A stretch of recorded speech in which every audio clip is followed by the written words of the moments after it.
જય ગુરુ મહારાજ, જય માતાજી.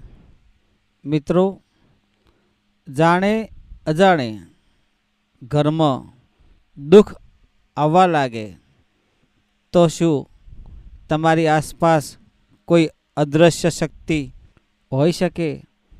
તમારા ઘર ઉપર આવા વિઘ્નો આવતા હોય, આવા દુઃખ આવવા લાગે, અણધાર્યું કંઈક ને કંઈક થવા લાગે, નકારાત્મકતા વધવા લાગે, તમારા જીવનમાં સારું થવાના બદલે ખરાબ થાય, નિરાશા અનુભવો છો, કામમાં અડચણો ઊભી થાય, બનેલું કામ બગડી જાય, ઘણી વસ્તુઓ વિચિત્ર ઘરમાં તમને લાગવા લાગે, મનમાં અજાણ ભય લાગવા લાગે, ડર લાગે, ઘણી વખત ઈચ્છા વિરુદ્ધ પણ ખરાબ શક્તિઓ ઘરમાં તમારા જીવનમાં નકારાત્મકતા ઊભી કરે છે, નિરાશા પેદા કરે છે, તમને એકદમ નજીવા બનાવી દે છે. તમારા જીવનમાં ઘણો બધો અહેસાસ એવો થાય છે કે તમે હાજર હોવા છતાં પણ વિચિત્ર તમારા ઘરમાં અણહાર ઊભો થવા લાગે છે. જાણે અજાણે અચાનક જ તમારા ઘરમાં દુઃખનો અને એકદમ હેરાન પરેશાન બધી બાજુ તમે થઈ ગયા હોય, ન થવાનું થવા લાગે છે. આ બધું જ કારણ દુઃખનું હોય અને તમે એને નકારાત્મક શક્તિ કહી શકો છો, અથવા તમારા ઉપર કે તમારા જીવનમાં કોઈએ તમારા મનની વાત તમે કોઈને કહી નહીં શકતા, પણ તમે જાણવા કોશિશ કરો છો પણ જાણી શકતા નથી. કોઈ ન કોઈ શક્તિ તમને હેરાન પરેશાન કરી રહી હોય એવું તમને લાગે છે. તો મિત્રો, સ્વાગત છે તમારું મા વંદના યુટ્યુબ ચેનલમાં. તમે બધા જ મિત્રો એમ ખેમ સર્વકુશળ મંગળ હશો અને રહેજો એવી ગુરુદેવને હું પ્રાર્થના કરું છું. મિત્રો, આ વિડીયો તમે કયા ગામ, તાલુકા, જિલ્લા, શહેરમાંથી જોવો છો એ તમે કોમેન્ટમાં જરૂર જણાવજો. તો મિત્રો, આવો અહેસાસ તમને ઘણી વખત થતો હશે કે ઘરમાં કેટલાક વિચિત્ર અવાજો તમને સંભળાય, એ આપણે પહેલાં ક્યારેય સાંભળ્યા નથી એવું તમને અહેસાસ થાય છે.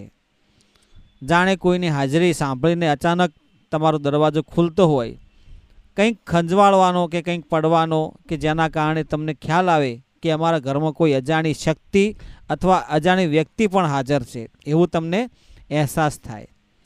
મિત્રો, ક્યારેક એવું બને કે ઘરમાં કોઈ સુગંધિત પરફ્યુમ હોય ને, એવો ઉપયોગ નથી કરતું છતાં પણ તમને એવી સુગંધ આવે, કોઈ એવા પ્રકારની વાસ આવે અથવા કોઈ દુર્ગંધ પ્રકારની વાસ આવે તો સારું પણ માનવામાં આવે, અને બીજી બાજુ અજાણી વ્યક્તિ કે અજાણી શક્તિ તમારા ઘરમાં હાજર હોય એવું તમને કેવું કે ભૂત હોય, પ્રેત હોય, પલિત હોય, તમે એની પાસેથી પસાર થાઓ ને કેવી દુર્ગંધ આવતી હોય, કેવું બધું ખરાબ એવું તમને અહેસાસ થવા લાગે છે.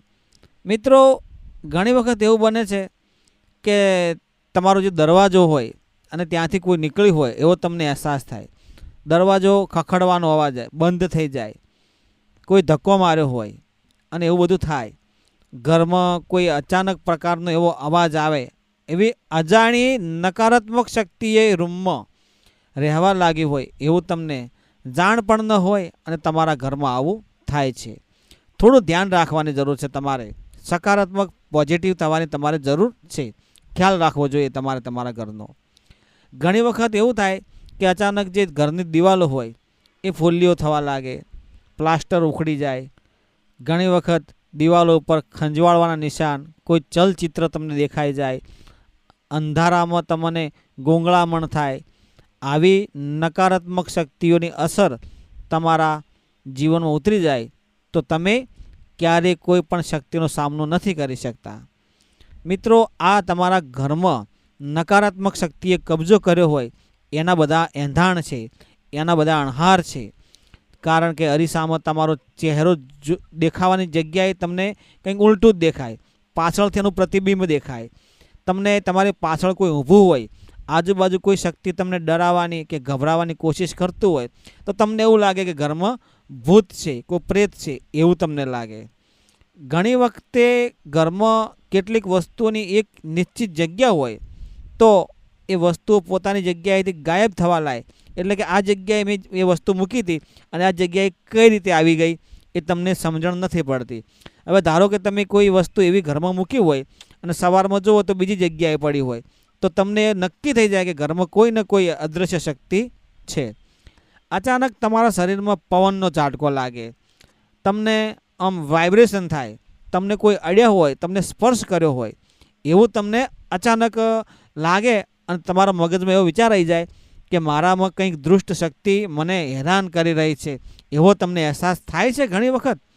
તો મિત્રો, આ બધી શક્તિઓ છે ને તમને હેરાન પરેશાન કરતી હોય, જાણે અજાણે કોઈ ને કોઈ સારી શક્તિ હોય તો હેરાન ન કરે, પણ કોઈ તમારા જોડે, તમારી પાસે, તમારી આજુબાજુ કોઈ એવી દુષ્ટ શક્તિ હોય કે જે તમને હેરાન પરેશાન કરતી હોય છે.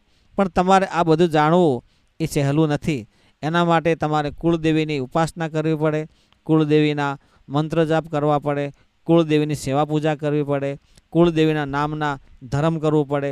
કુળદેવીના નામથી અથાશક્તિ તમે કોઈને ખવડાવો, કોઈને સારું કરો, ભલું કરો, કોઈને મદદ કરો, તો આ વિઘ્નોમાંથી તમે બહાર નીકળી શકો છો.